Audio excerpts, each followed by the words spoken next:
So yun mga kababayan, mga kabarangay, at ako magpapasalamat din sa DSWD, sa ating mga kapulisan, pamunuan ng San Carlos, na isa rin tumutulong sa pamilyang ito, nagpadala ng mga pagkain. At narinig ko rin sa isa nilang kapatid na nagpapadala rin ng grocery ang ating kapatid na INC, sa ating mga kapatid na iglesia. Ayaw mo talagang kumain ng hinikain of meat? Para lumakas yung katawan mo? Hindi pwede. Kapag ginawa nyo, mamamatay kayong lahat. Hindi ko alam na robot ako. Kuya Alpolivic, gusto mo ba dalhin kita sa doktor? Pero maintindihan para sa akin na Hindi mo alam kung bakit nanginginig yung katawan mo. Isip mo, ikaw na yung pinakamalakas at pinakamagaling. Tama. Hindi ba nagpupunta rito ang tatay nyo? Hindi siya nagpupunta kasi nga baka natatakot siya na baka mapatay ko siya.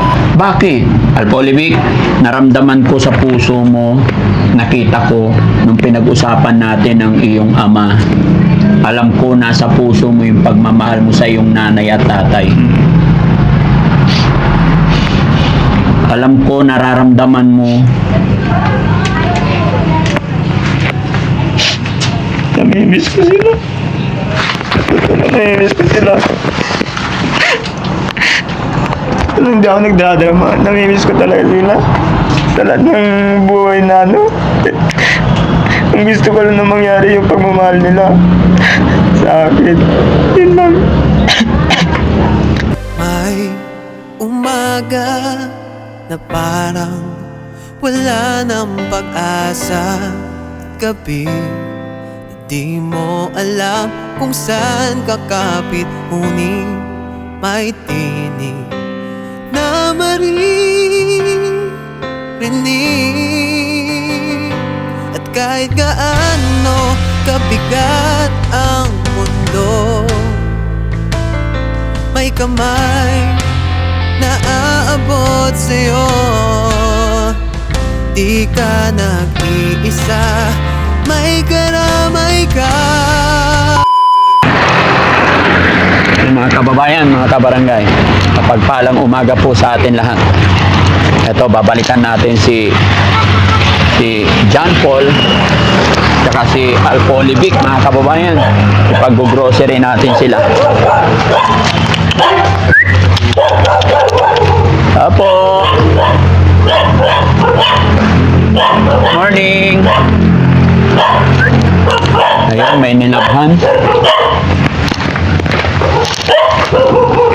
John Paul.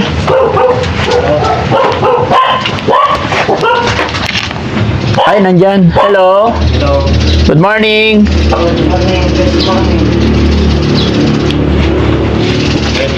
Kumusta? Oh. Morning, boss. Kumusta? I'm good. I'm feeling good. Ay, very good. You're feeling good. Feeling good. Thinking is good as 100%. Thinking good as 100%. Very good. Very good. Then, and feeling good then. Feeling good. And 100%. How about your stomach? Stomach, I'm good. You No pain. no pain. Yes. Did you eat your breakfast? Yes, Okay. I'm following my brother. Where is your brother now? Brother? Oh yeah.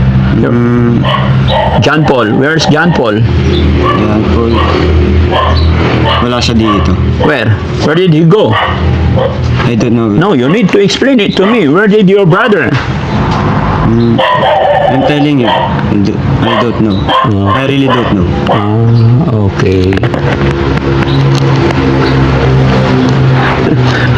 Pero galing mo talaga, pare. Galing mo talaga. Pinapabilib mo ko eh. No? Kumain ka na ba? Breakfast. Kagigising mo lang. Gigising ko lang. Gusto sana namin, saan kaya nagpunta si Aljon? Ano? Yung bunso? So, yun nga, hindi ko din alam kung saan siya nagano. Yung isa, si Alan. Si Alan? Hindi ko kilala si Alan. Hindi. Ha? Yung isa, di ba tatlo kayo na kita ko? Yung may headset lagi, ano pangalan? Si Aljon. Aljon. Oh. Oh, Aljon. Si Aljon, Alpolivic, tsaka si John Paul. Tama. Oh, si Aljon nandyan? Nandiyan. Okay. Saan kaya nagpunta si John Paul. Kasi mga kababayan, mga barangay, linggo ngayon walang pasok, kaya siguro Tama. umalis. Kasi, Ito nga ngayong araw, ito yung araw na i-bless ko yung mundo, tas araw din ng pahinga. Walang trabaho, ganyan. Walang trabaho sa paano mo i-bless yung mundo?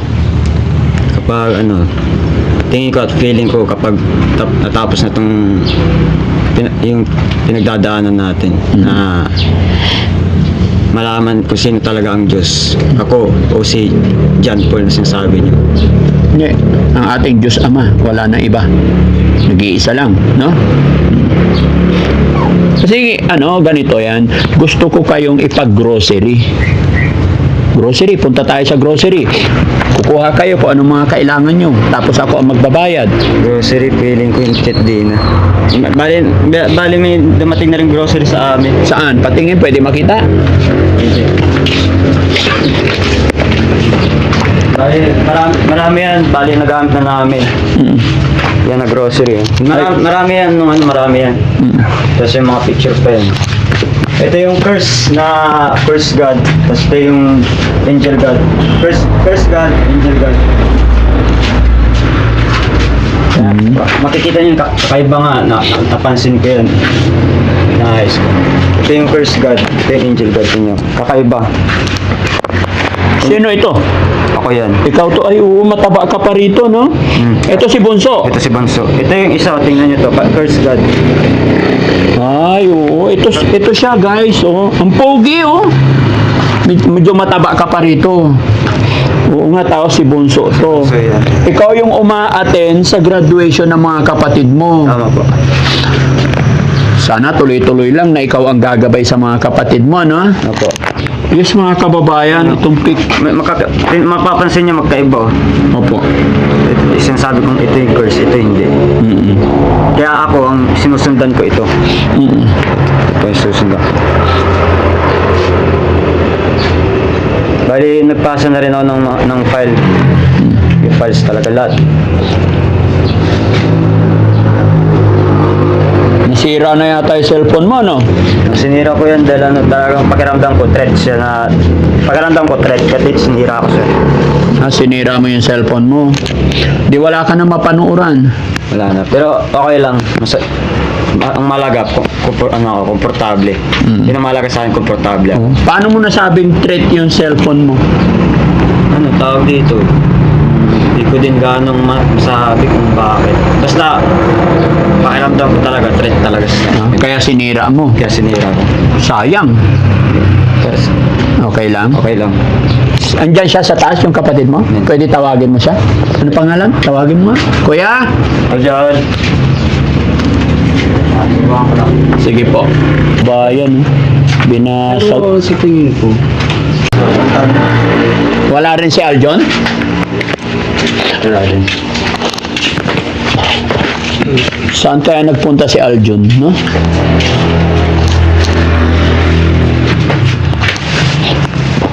Tapos yung papag na dinala natin, guys, dito, maglalagay kami ng papag dito para may higaan kayong maganda. Okay lang? Okay lang. Kumain ka na ba ng tinapay? Kumain ka madami para lumakas yung resistensya mo. Hindi na. Wala namang problema dyan dahil kapag si Aljan niya, kapag nagluluto siya, gulay, gulay, prutas din. Gulay. Gulay na Ayaw mo talagang kumain ng any kind of meat ayaw. para lumakas yung katawan mo. Hindi pwede. Kapag ginawa niyo, mamamatay kayong lahat. Sinasabi ko sa inyo, kapag ginawa niyo, pinakain niyo ako ng kanin, mamamatay po kayong lahat. Ako nagsasabi sa inyo. Sige, hindi na po. Nagsasabi.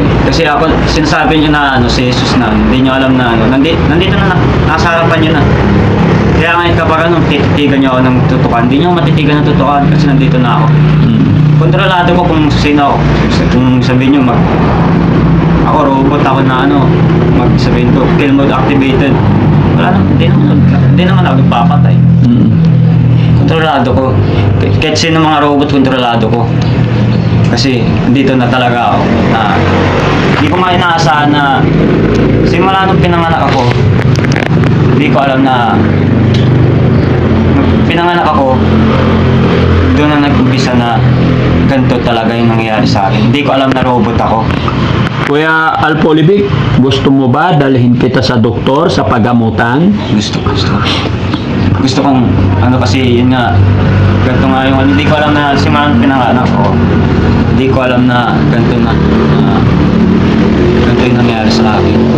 Papadala kita sa doktor para ma-relax ikaw. Papayag ka? Tayo ko. Pero kailangan ko rin makausap yung isa mong kapatid, yung nagbabantay sa nanay mo. Kasi guys, mga kababayan, mga kabarangay, nanginginig yung kanyang katawan. Yun, nanginginig ko na. Nanginginig ka, bro? Nakakaawa, no? Basta laban lang, ha? Hindi titigil si Daddy Frankie hanggat hindi ko kayo matutulungan. Gagawa ako ng paraan, unti-unti. Kailangan makausap muna yung isang kapatid nila, mga kababayan, na nagbabantay doon sa Baguio. Tama. Binabantayan yung nanay nila. So, kailangan natin bago mag-start or kung saan man natin sila dadalhin, may makausap tayo. Kahit sabihin natin na maganda yung intention natin, kailangan pa rin natin yung idaan sa legal para hindi tayo mapahamak or mapasama sa susunod na mga araw. No? Tama.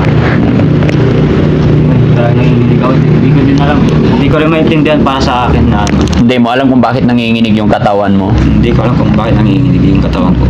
Basta, ang alam ko, simula na pinanganak ako, nakidnap ako. Yun ang tingin ko.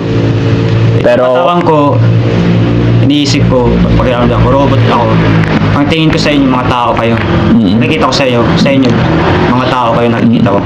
Ang intelligence ko 100%, pati pakiramdam ko 100% kasi nga, nandito na ako. Opo. So, pakiramdam mo sa sarili mo, ikaw yung powerful. Pakiramdam mo sa sarili mo, ikaw ay robot. Tama. Isip mo, ikaw na yung pinakamalakas at pinakamagaling. Tama. Kasi Pero- yun nga, dahil sa binasa ko yung Biblia, bawat sulat sa Biblia, alam ko yung mga nakasulat. Nabasa mo. Gaano ka katagal nagbasa ng Bible? I think, mga 3 years na. Ang galing. 3 years na. Tapos, naramdaman ko pagkatapos ng 3 years na yun, pakiramdam ko, umatake yung angel sa akin. Jainism, ang nila, religion nila, Jainism with 99.9%. Kaya tingin ko, ang Jainism ang umatake sa akin. Kasi, sinaktan pa nga ako ng Jainism na yun. Tinuktok ako na ganyan. Sinusubukan niya akong i-possess, pero di siya nag-success. Oo.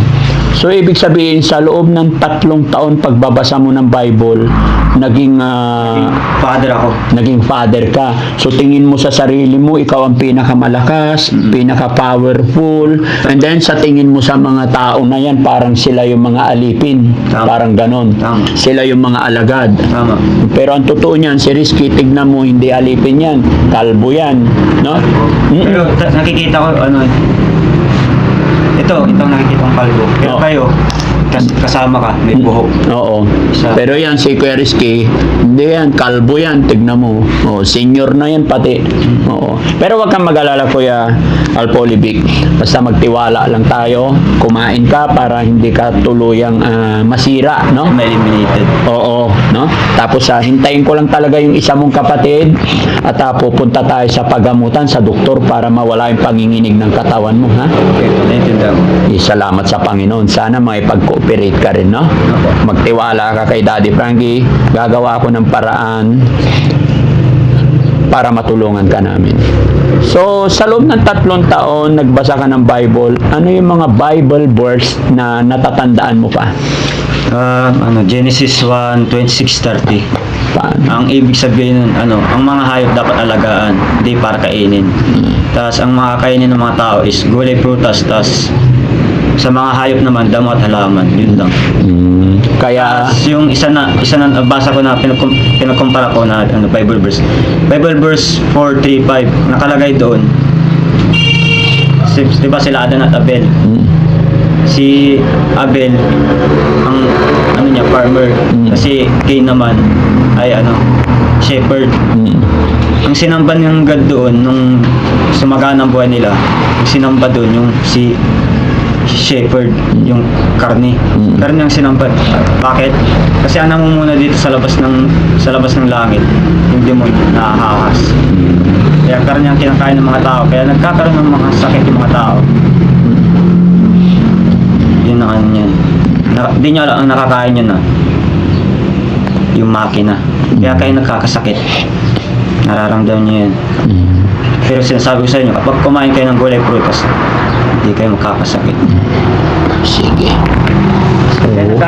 Napansin ko, napadpad na ako sa mga hospital, ganyan sa hospital ng Dagupan. Nakita ko, ang dami nagkakasakit na naawa ko. Mga matatanda, mga bata, mga dalaga, ganyan. Nakikita ko sila, inooperahan sila ng mga robot. Pero nakikita ko sa kanila talaga mga tao pa rin. Mga tao pa rin. Nakikita ko inooperahan ganyan, may mga bata pa na umiiyak, ganyan. Naawa ko. Kaya ako na nandito na, sabi ko, ito na talaga yung revelation. Patapos na ako.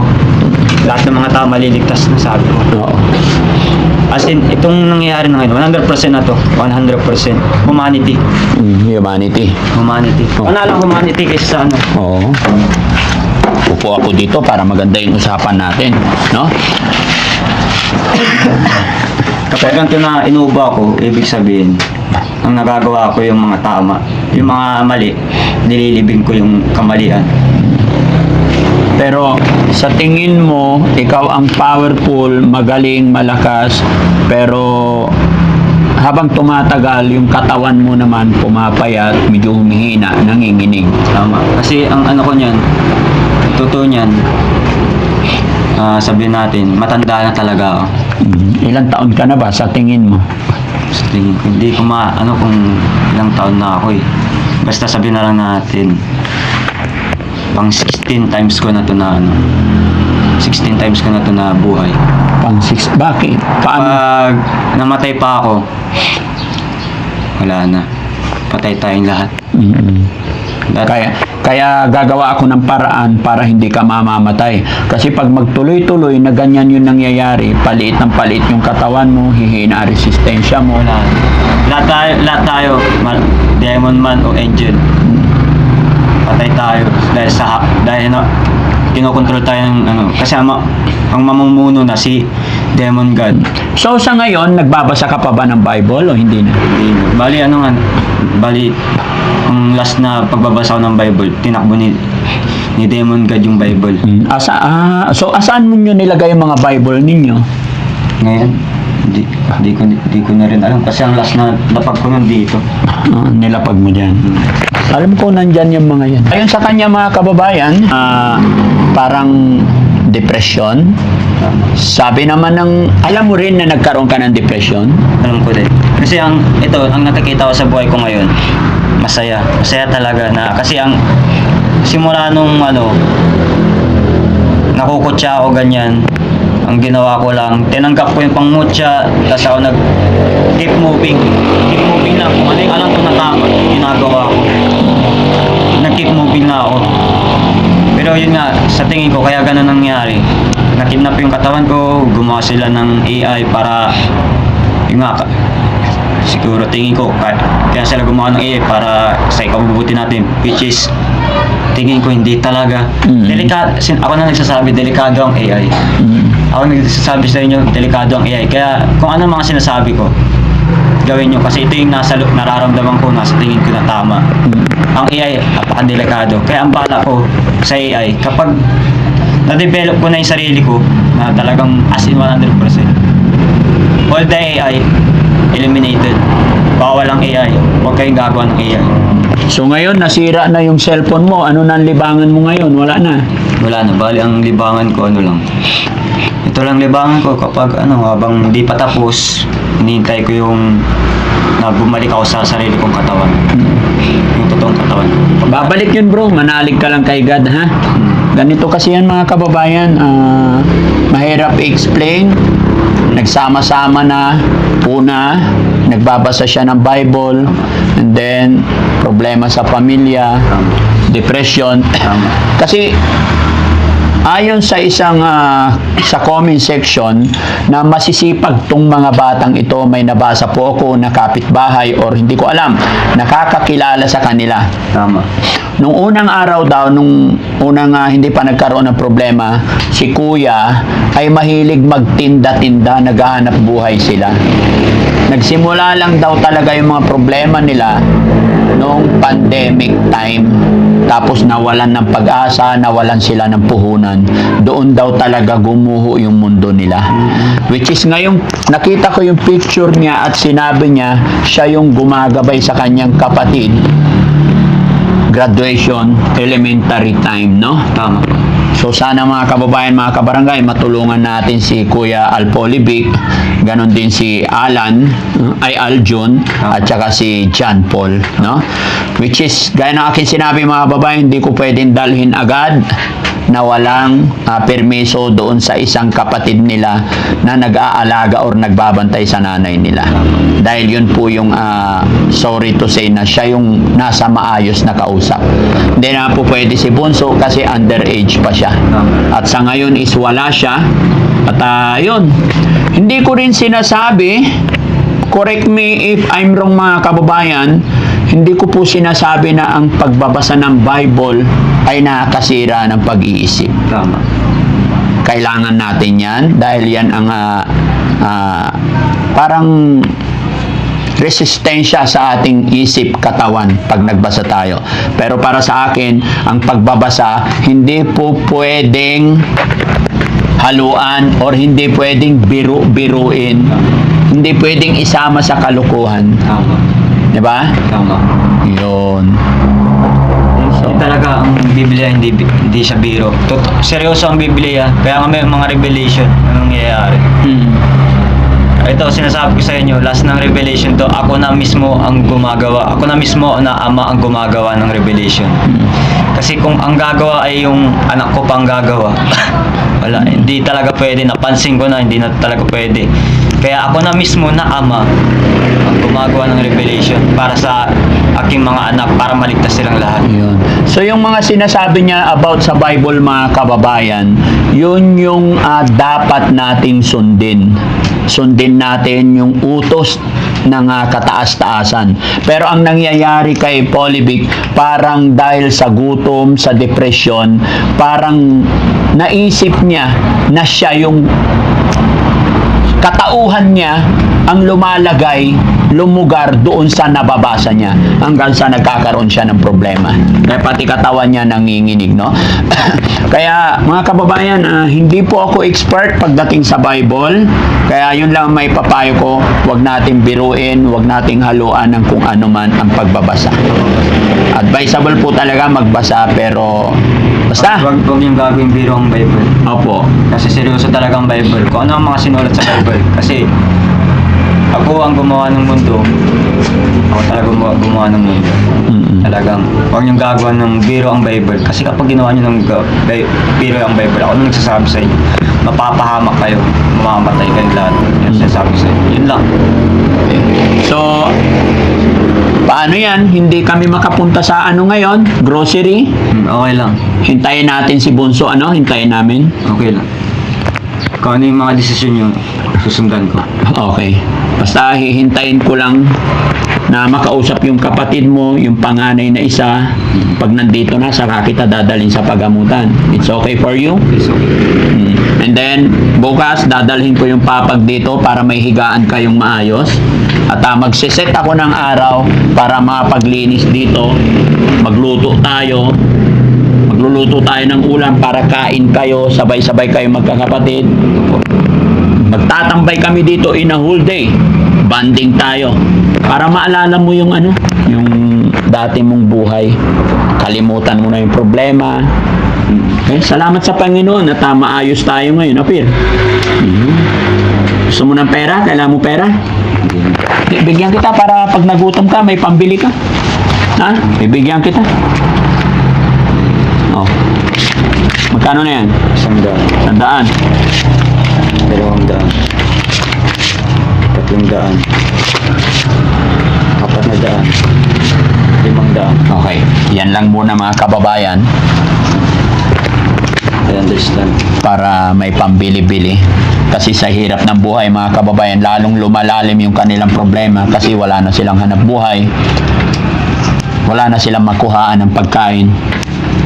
At Pero ito gagamitin ko sa tama. Opo, very good. Tsaka salamat din po mga kababayan sa mga kababayan natin na nagpadala. Sino nagpadala ito? Tingin ko si tatay ko. Nagpadala nito. Mga itong pagkain ako. Yung mga dapat di kainin. Di ko kinakain. Hindi ba nagpupunta rito ang tatay nyo? Hindi siya nagpupunta kasi nga baka natatakot siya na baka mapatay ko siya. Bakit? Kasi nga robot ako. Baka kasi akala niya mapatay ko siya. Pero ang totoo, hindi. Pero ito, sa ngayon, nagtutulungan kami dalawa kasi ang kailangan ko lang dapat na gawin talaga, sundan ang utos ni tatay ko. Yun lang. Love mo ba yung tatay mo? Alam na love. Gaano mo siya kamahal? 100%. Mapapanood ng tatay mo to, ano ang mensahe mo sa iyong tatay? Tay, kapag wag ka sumuko sa akin, tay. Kasi, ito na, patapos ng revelation, naiintindihan ko ng mga nangyayari. Alam ko, napapanood mo ito. Magtiwala ka sa gawa mo. Pag tapos mo tong nagawa mo tong project mo, wala nang problema. Ako nang nagsasabi sa'yo, magtiwala ka sa gawa mo, mas malakas ka sa lahat kaysa sa akin. 99.9% ako, ikaw 100% ka. Kaya may tiwala ako sa'yo. I love you, tay. Yun lang. Sa nanay mo na nasa pagamutan ngayon, anong mensahe mo sa nanay mo? Si nanay, tingin ko, si nanay wala namang problema. Ang kailangan niyang gawin, mahalin niya si tatay ko. Sundan niya kung anong inuutos ng tatay ko. Dahil sa totoo lang, si tatay, mahal na mahal ka, hindi ka niya pinapababayaan. Bali, yun lang, nay, huwag kang magalit sa akin, huwag kang magalit din kay tatay. Tulong-tulong tayo. Isang pamilya tayo. Nangyayari na to dahil ito na talaga yung pinakalas na revelation. Si Lolo, huwag kang mag-alala. Nangyari ng revelation, babalik din siya. Babalik din siya. Magtiwala ka sa akin, nanay. Magtiwala ka sa akin. Yun ang gusto kong sabihin sa iyo. I love you, nay. I love you, tay. Yun lang. Yun lang. Sa mga kapatid mo, anong masasabi mo sa mga kapatid mo? Sa mga kapatid ko, nakakalungkot isipin na mawawala sila. Kasi nga, kasama sila ni Demon God. Nakakalungkot pero huwag kayong mag-alala. Maliligtas din kayo. Mabubuhay din kayo. Mga angels kayo. Kayong mga demon. Nakontrol kayo ng ni Demon God, kaya kayo nakakaganyan. Sinusunod niyo yung mga kagustuhan niya, ganyan. Pero siya, yan lang, nakahiga lang, ganyan, walang ginagawa, kinukuha niya mga kayamanan niyo. Naintindihan ko yan. Kasi, nandito na ako. Galit na galit ako kay Demon God. Ang mangyayari, kayo mga angels at demon, di kayo mamamatay. Ligtas kayo sa akin. Ang may iwan lang si Demon God. Kasi hindi talaga siya tumitigil. Alam ko ikaw, Demon God, napapanood mo ito. Alam kong takot na takot ka na. Pero wala na akong magagawa sa'yo. Binigyan na kita ng ilang beses na tawag dito, pag-asa. 16 times mo ako pinatay. Pero ito, mga 17 times ko na ito nabuhay. Tapos nabuhay ko na ito. Naligtas ko na si lola ko. Nasa langit sila. Alpolivic, naramdaman ko sa puso mo, nakita ko nung pinag-usapan natin ng iyong ama. Alam ko nasa puso mo yung pagmamahal mo sa iyong nanay at tatay. Alam ko nararamdaman mo. Namimiss ko sila. Namimiss ko sila. Hindi ako nagdadrama. Namimiss ko talaga sila. Sa lahat ng buhay na ang gusto ko lang na mangyari yung pagmamahal nila sa akin. Yun lang.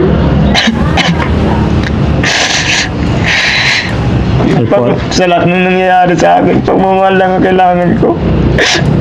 Wala na iba. Talagang naglumaban ako ang tagal-tagal. Yun lang talaga. Polivic, huwag kang mawala ng pag-asa. Kung kinakailangan, pupuntahan ko rin yung tatay mo para mabuo yung pagmamahala ng pamilyang ito. Hindi titigil si Daddy Frankie, ha? Ramdam kita, naunawaan kita. Narinig nyo naman siguro mga kababayan, mga kabarangay. Kaya siya nagkaganito dahil kulang sa pagmamahal ng pamilya. Alam ko, naliligaw or lumiliko-liko yung mga sinasabi minsan. Pero sa pagkakataon ito, ngayon ko napagtanto, ngayon ko naramdaman. Ano't ano nangyayari, nasa puso pa rin niya yung pagmamahal niya sa kanyang pamilya.